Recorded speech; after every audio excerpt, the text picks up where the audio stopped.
নতুন বছরের শুরুতেই তীব্র গরমে নাজেহাল হয়ে পড়েছে রাজধানীর জনজীবন। ক্রমাগত বাড়তে থাকা তাপমাত্রায় দৈনন্দিন কাজকর্মে প্রভাব পড়ছে, আর এই অসহ্য দাবদাহ থেকে কিছুটা স্বস্তি পেতে মানুষ ঝুঁকছে পুকুর ও জলাশয়ের দিকে। রাজধানীর কলেজটিলা জলাশয়ে এমনই এক চিত্র ধরা পড়েছে। শহরের বিভিন্ন প্রান্ত থেকে আসা যুবকদের উপচে পড়া ভিড় লক্ষ্য করা গেছে সেখানে।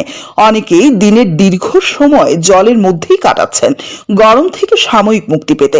স্থানীয় বাসিন্দারা জানান, এবছর গরমের তীব্রতা আগের তুলনায় অনেক বেশি, ফলে রাস্তাঘাটেও মানুষের উপস্থিতি কমে গেছে।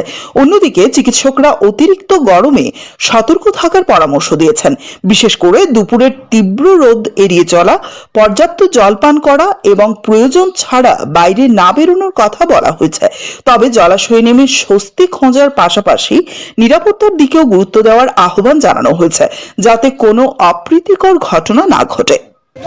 কারণ আমাদের খুব গরম, এখন খুব গরম পড়ছে, তার জন্য আমরা এখানে এসে স্নান করি এবং সবার সাথে পরিচয় করি। এখানে অনেক অনেক অনেক মানুষ আছে স্নান করার জন্য এবং তাদের সাথে বন্ধুত্ব পরিচয় হয়।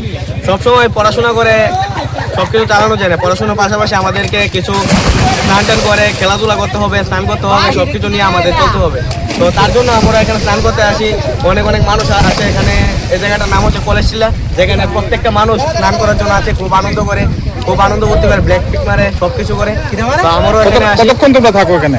আমরা এখানে 1.5-2 ঘন্টা থাকি, যতক্ষণ রোদ থাকে ততক্ষণ আমরা থাকি এখানে, আনন্দ করে সবার সাথে আনন্দ ভর্তি করে তারপর বাড়িতে চলে যাই। সকাল 9টার সময় আসি। কোন জায়গা থেকে আসো? আমরা এমনি আগরতলা বেলাপুর থেকে আসি।